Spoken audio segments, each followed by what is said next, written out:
साथियों, जैसे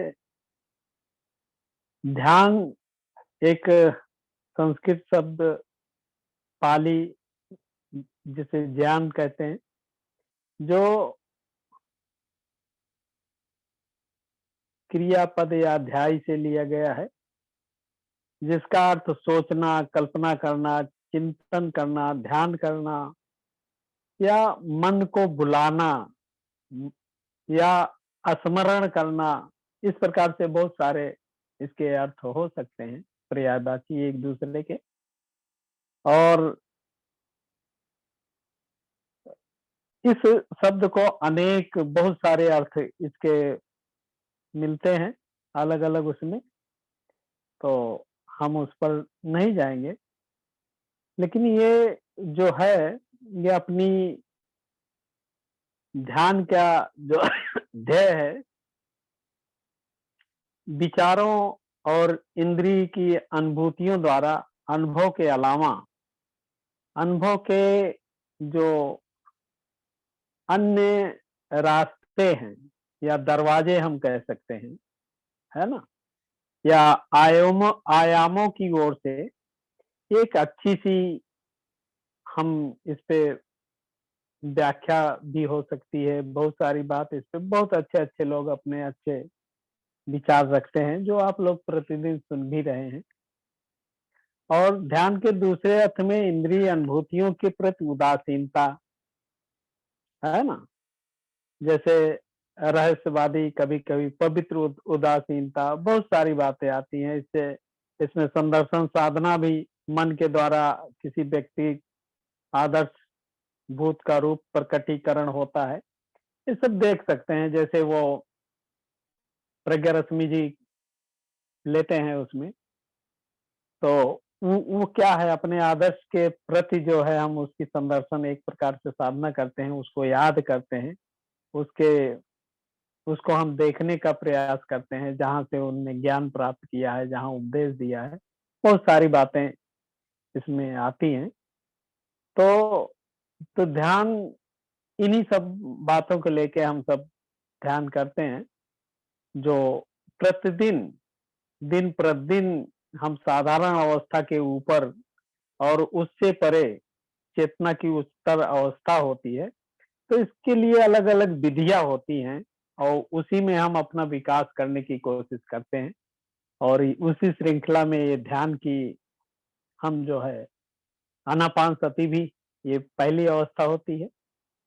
और अनुभव को, इसका जो मेन वो है, मतलब मानसिक विश्लेषण के अर्थ में अगर कहा जाए, तो नकारात्मक भावनाएं जो है, जैसे लोभ, मोह, है ना, द्वेष है, अस्वस्थता है, आलस्य है, शंका कुशंका है, इसकी जो ये नकारात्मक भावनाएं हैं, इसके अनुपस्थिति के रूप में दर्शाया जाता। मतलब ये सब हमें छोड़ना पड़ता है, नकारात्मक भावनाएं, है ना। जब वो नहीं रहता हमारे अंदर, तभी हमारा ध्यान लगता है ना। इसीलिए कभी कभी हम जब ध्यान करते हैं, तो ऐसा होता है कि जब ये सब हमारे अंदर नहीं आता, तो थोड़ी देर के लिए बहुत अच्छा ध्यान लगता है।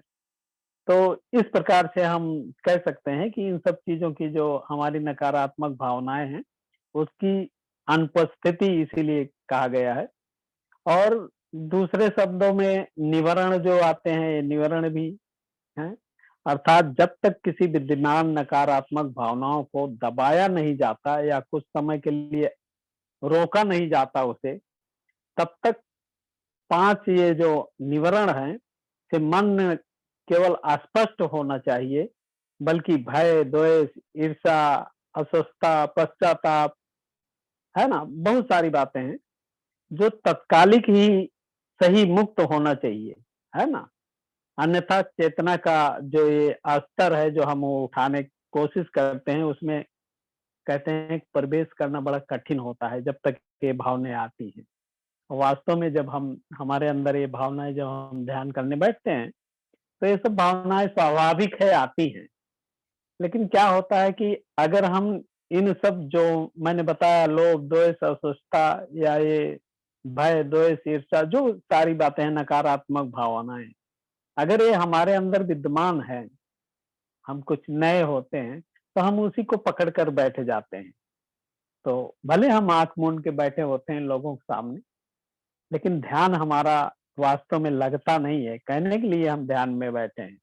तो इसलिए कहते हैं कि हम उच्च अवस्था में प्रवेश करना जो है, बड़ा कठिन होता है।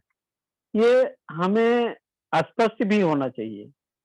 यदि हम गंभीरता से ध्यान का अभ्यास करना चाहते हैं, तो हमारा पहला कार्य इन नकारात्मक भावनाओं को तत्कालिक ही, लेकिन हटाना ही पड़ता है, चाहे तुरंत ही, मतलब उसी समय के लिए, लेकिन इसे हटाना ही पड़ता है।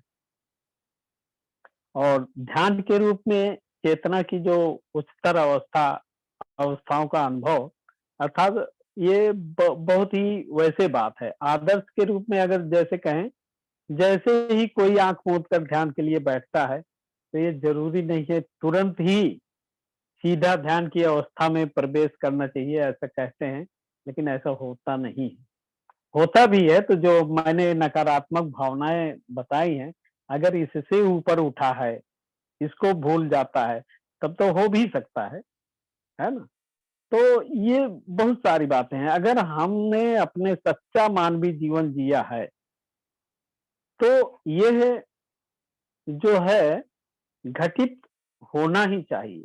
लेकिन हमारे ध्यान अभ्यास में हमें उन बाधाओं को, जो हमें इन उच्चतर अवस्थाओं में प्रवेश करने के लिए, जो ध्यान की अवस्था में प्रवेश करने के लिए मतलब रोकती हैं, ये जो सारी बातें, उसे हटाने से, मतलब उसको हटाने के लिए बहुत बड़ा प्रयत्न करना पड़ता है, बड़ी जद्दोजहद करनी पड़ती है, बड़ा संघर्ष करना पड़ता है।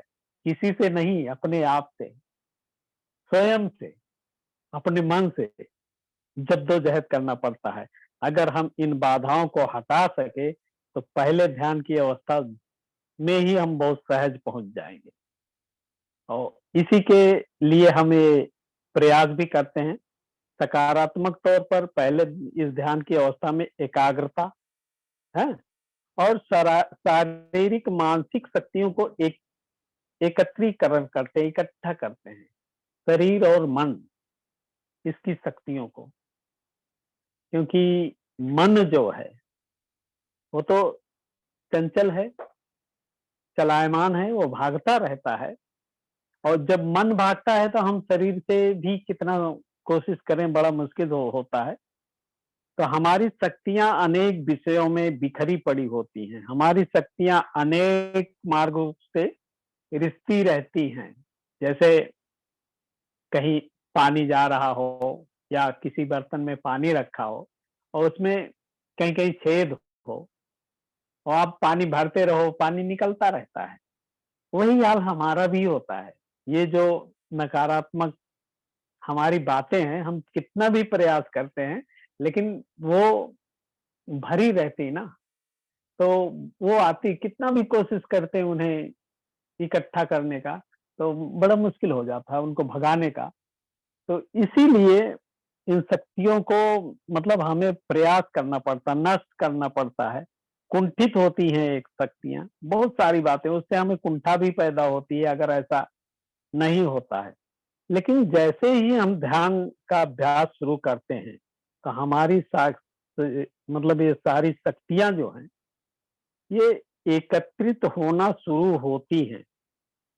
जो कुंठित हैं हमसे, उसे इकट्ठा करने में जिससे कठिनाई होती है, वो उससे मुक्त होना शुरू हो जाते हैं।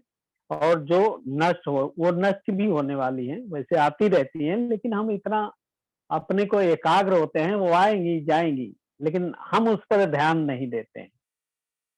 जैसे उदाहरण के लिए कह सकते हैं कि कहते हैं कि हाथी चलता है, तो उसके पीछे बहुत से कुत्ते हैं, मक्खी मच्छर हैं, बहुत से छोटे मोटे जाते रहते हैं, उन्हें कोई, मस्त हाथी अपना चल रहा है, उससे कोई फर्क नहीं पड़ता है।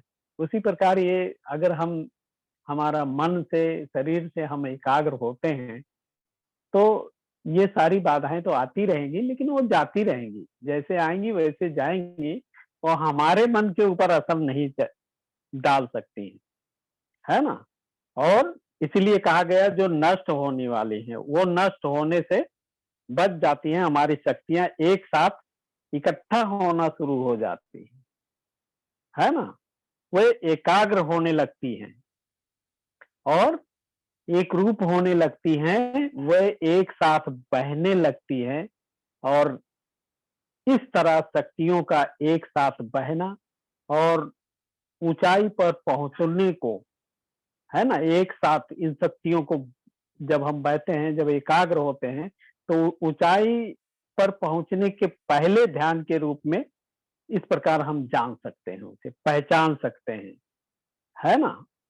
और ये इस प्रकार से बढ़ती जाती, इस प्रकार हमारी शक्तियों के जो एकत्रीकरण है, जो एकाग्रता है, को पहले ध्यान की अवस्था में कुछ मतलब जो आनंद आता है, सुख के रूप में जो अनुभव होता है, वो बहुत ही आनंददायक संवेदनाएं होती हैं, है ना? जिनको हम महसूस कर सकते हैं, है ना? जो मानसिक और शारीरिक अंग के रूप में होती है ना? मन से भी होती हैं और शरीर से भी कुछ होती हैं। उसकी उसको हम प्रीति के रूप में जान सकते हैं, समझ सकते हैं, जो आनंद आता है। तो इस प्रकार से ये अनेक तरह से प्रकट होते हैं।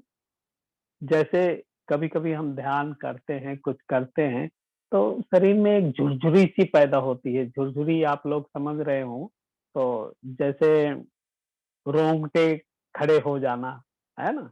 जैसे ठंडियों में देखो, कभी ठंडा होता है कि हमारे जो रोए होते हैं, ऐसे झुरझुरी होती तो वो पूरा रोए हैं तो वैसे ही, लेकिन वो एकदम सीधे खड़े हो जाते हैं। उसी प्रकार हमारे ध्यान की भी अवस्थाओं में होता है ना? और रोकते खड़े होने के रूप में ये अनुभव होता है। कुछ लोग ध्यान के अभ्यास के समय में ऐसा भी होता है कि जब ध्यान लगता है कुछ बातों के लिए उनके मतलब रोना सा आता है ना? वो कितना भी कोशिश करते हैं, लेकिन वो आता है। बहुत लोगों को ऐसा भी होता है, आँख से आँसू भी आते हैं, वो मतलब रोने का वो तो नहीं कर सकते हैं, नहीं होता, लेकिन वो अपने आप रुकते नहीं हैं।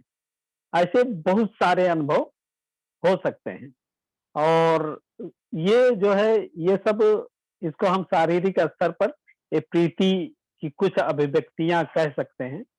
ये बड़ा ही अच्छा, स्वस्थ और सकारात्मक अनुभव होता है। इसका मतलब हमारा ध्यान जो है, यहाँ से शुरू होता है।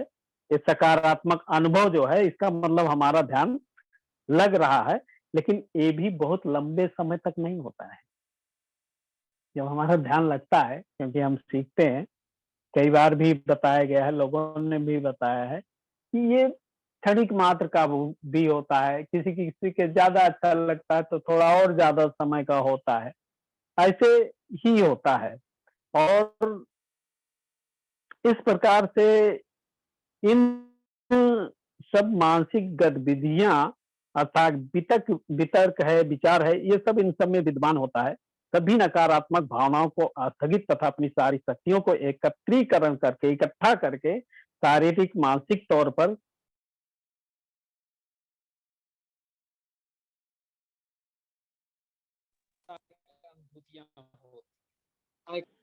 हाँ, उसका अनुभव लेते हैं, है ना? ये इस प्रकार से हम इसको हम पहला ध्यान भी समझ सकते हैं और ये सब विद्यमान होते हैं हर एक उसमें, है ना? तो इस प्रकार से हम इसको समझ सकते हैं बड़े अच्छी तरह से। और और क्या है कि ये आनापानसती जो है, ये पहले भी लोग कहते हैं या किसी से बोलो तो वो सीधा-सीधा बताते हैं कि अगर हम कैसे भी बैठे हैं, चाहे हम पद्मासन में बैठे हों, अर्ध पद्मासन में बैठे हों या चेयर पे बैठे हों, है ना? चाहे जिस प्रकार से ध्यान साधना के लिए शरीर को जिस प्रकार से हम बैठे हैं और उस बैठने को भी एक कला के रूप में हम कह सकते हैं, वो भी एक कला है। जितना अच्छी तरह से हम बैठ सकते हैं, जितना सुंदर ढंग से अच्छा हमें लगेगा, उतना अच्छा भी हमारा ध्यान होता है। जिसके लिए शरीर का एकदम सीधा तथा ढीला, ये दोनों बातें होती हैं। और इसको हम पहले भी बता चुके हैं, बार-बार भी बताते हैं, लेकिन मैं ध्यान के पहले ही बताता हूँ कि पहले हम 2-3 बार लंबी साँस लेते हैं, जैसा हम ध्यान के पहले करते हैं, और छोड़ते हैं। कुछ समय तक हम अपनी साँस को जो अंदर खींचते हैं, फिर उसको छोड़ते हैं, तो इससे क्या होता है कि हमारा शरीर जो है एकदम ढीला-ढाला सा, एकदम हमें लगता है कि हाँ, हम संतुलित रूप से बैठे हैं। और इस प्रकार से हम अपनी गिनती भी प्रारंभ करते हैं। गिनती के माध्यम से 1 से 10 तक जो पहली पारी में गिनते हैं, है ना? ये क्रम चलता है अपने ध्यान के अनुसार। अगर हम 40 मिनट का ध्यान करते हैं तो 10 मिनट का होता है, उसी प्रकार 4 पारियों में जैसा बँधा होता है। तो ये सब करते हैं, लेकिन इसके साथ-साथ ये सब करते तो हैं, इसके साथ-साथ एक चीज़ ये भी होता है कि हम उस साँस के माध्यम से अपने शरीर के उस अंगों से जुड़ते हैं, है ना? या संपर्क करने का प्रयास करते हैं, जहाँ से हमारा साँस होके जाता है, वेदनाओं के माध्यम से, उसकी संवेदनाओं के माध्यम से। और जब ये हम संपर्क करते हैं तो हमें पता चलता है, उसका अनुभव होता है। जब अनुभव होता है तो वही है कि हम ध्यान की गहराई में जाते हैं, तो जो हमारे वो नकारात्मक बातें हैं, वो पीछे छूटती हैं, तब हमें वो अनुभव आता है। ये मतलब बहुत, मतलब हम अपनी भाषा में, या हम कहें बहुत सिंपल तरीके से बता रहे हैं। और दूसरे उसमें इसका उल्टा करते हैं, उसमें भी वही चीज़ हम कोशिश करते हैं, लेकिन गिनती का, वो इसलिए हम अपनी एकाग्रता को बढ़ाने के लिए, गिनती एक माध्यम है, लेकिन साँस को हम देखते हैं, उसकी संवेदनाओं को, वेदनाओं को, जब साँस अंदर खींचते हैं और बाहर निकालते हैं, इस प्रकार से। और लास्ट में, बीच में क्या होता है, हम गिनती नहीं गिनते, फिर एकदम साँस पर ही रहते हैं। हमारा एक चीज़ कम हो जाता है, गिनती गिनना, या पहले गिनना है साँस लेने के या बाद, वो भूल जाता है, केवल साँस पर ही हम ध्यान देते हैं। वो भी एक प्रक्रिया है और आगे बढ़ने की। और जब उससे हम एकाग्र होते हैं अपने मन से, क्योंकि साँस अंदर जा रहा है, उसकी संवेदनाएँ जो हम देखते हैं अपने चित्त से, अपने मन से देखने का प्रयास करते हैं, तभी हम कहते हैं कि हमारा मन और शरीर वो एकाग्र होता है। जब उसको हम समझते हैं, उसको अनुभव करते हैं, तो इसीलिए उसको हम कहते हैं कि ये दोनों में हम शरीर और अपने चित्त से, अपने मन से एकाग्र होते हैं। इस प्रकार इस पारी से जब अगले उसमें जाते हैं, तो हम वो भी छोड़ देते हैं कि साँस जा रहा है, कहाँ नहीं जा रहा है, क्योंकि हमारी अवस्था और आगे की बढ़ती है। जब और आगे की बढ़ती है, तो क्या होता है, साँस कहाँ से अंदर जा रहा है और कहाँ से बाहर निकल रहा है, उस दरवाजे को, उस दरवाजे की उस पॉइंट, जैसे हम किसी घर में भी घुसते हैं, घुसने के पहले या बाहर जाते समय मैक्सिमम लोगों का है, किसी-किसी का हाथ दरवाजे पे लगता है। दरवाजे के पास जो बाजू होती है, या पर्दा लगा होता था, हम पर्दा हटा के अंदर जाते हैं, कहीं-कहीं तो होता है ना? तो ये एक उदाहरण के तौर पर बता रहे हैं। उसी प्रकार साँस हमारी नाक से अंदर जाता है, तो वो भी तो दरवाजा है, साँस के जाने का, जो हमारे अंदर जा रहा है। तो अगर वो अंदर जा रहा है तो कहीं न कहीं तो टच करेगा ही करेगा। तो उस पॉइंट को हम ध्यान रखते हैं, सारी चीज़ें छोड़कर, वो कहाँ पर स्पर्श कर रहा है, और उस स्पर्श की वेदनाएँ, संवेदनाएँ, इन सब पर हम ध्यान रखते हैं। और क्योंकि अगर आप ध्यान लगाते हैं, तो मन इधर-उधर भटकता है, जिसे हम मेडिटेशन या ध्यान साधना नहीं कर सकते अगर हमारा मन भटकता है तो। इस प्रकार ध्यान साधना से मनुष्य को दुख से, जो हम ध्यान साधना करते हैं किस लिए करते हैं, एकाग्र तो होते ही हैं, लेकिन एक चीज और, कई चीजें इससे जुड़ी है। दुख से छुटकारा पाने का बौद्ध धर्म में एक कला है, जिसे मनुष्य अपनी इंद्रियों को अपने बस में ला सकता है। वही तो प्रयास हम करते हैं इस ध्यान के माध्यम से।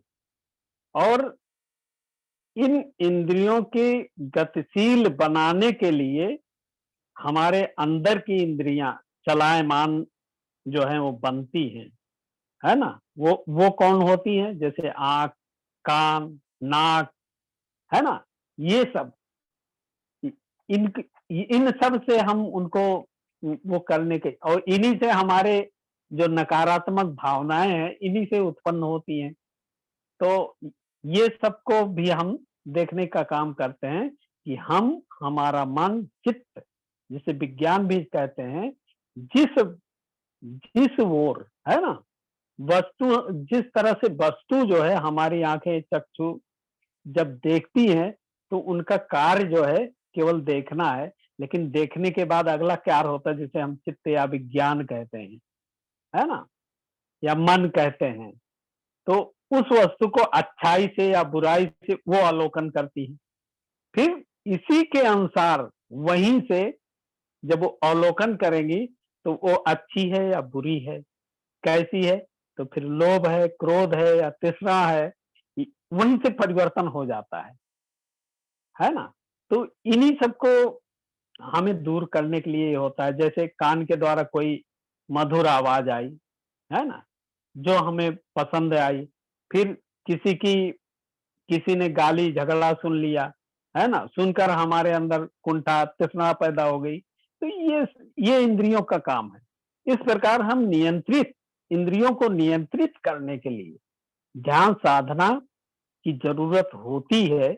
इसी से अपने दुखों को समझ सकते हैं। जब मनुष्य को दुख का कारण पता चल जाता है, तो कहते हैं जब कारण पता चल जाएगा तो उपाय तो निश्चित है, तभी तो हम दूर कर सकते हैं।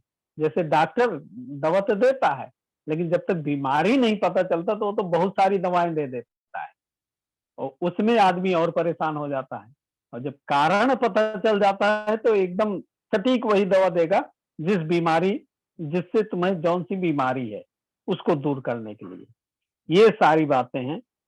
और कभी कभी क्या होता है, ध्यान से या दुख को दूर करने के लिए बहुत सारी बीमारी ऐसे होती है जो दवा से नहीं ठीक होती है, लेकिन हम ध्यान साधना के द्वारा ही इसे ठीक कर सकते हैं। ऐसा भी है, इसके कई उदाहरण हैं, आप लोग अच्छी तरह जानते होंगे, हम उसमें नहीं जाएंगे। और इसलिए ध्यान के लिए हमें सर्वप्रथम अपने शरीर से, फिर अपनी इंद्रियों को अपने बस में करने के लिए बड़े परिश्रम और कष्टों का पालन करना पड़ता है। जैसे हम बैठे हैं और कुछ ही देर बाद हर एक जगह वेदनाएं होती हैं, कहीं शरीर में दर्द होगा, कहीं घुटनों में दर्द होगा, बहुत सारे, तो हम उसी में रम जाते हैं, उसी में हम वो हो जाते हैं। तो इन सब का ध्यान करने की इसलिए हम कहते हैं, कोई भी ध्यान कराता कहते हैं कि हमें शरीर को ढीला ढाला और एकदम आरामदायक स्थिति में बैठना होता है। तो ये सारी बातें हैं। दूसरी बात क्या है, ध्यान के लिए जैसे इन इंद्रियों को बस में करना आवश्यक है, और इससे हमारे अंदर दर्द होता है, बेचैनी, बहुत सारी बातें हैं कि इसके बस के लिए, इसको बस में करने के लिए, इसीलिए कहते हैं ध्यान के लिए सीलों का पालन करना आवश्यक होता है ना। जब उसको पालन करेंगे, उसके अनुसार हम चलेंगे, उसके अनुसार चलने का प्रयास करेंगे, तभी हम ध्यान भी करेंगे, हमारी नकारात्मक बातें भी नहीं होंगी। तो इसी के साथ साथ मैं इन बातों से विराम देता हूँ, और सभी लोगों ने सुना उसके लिए सबको धन्यवाद करता हूँ।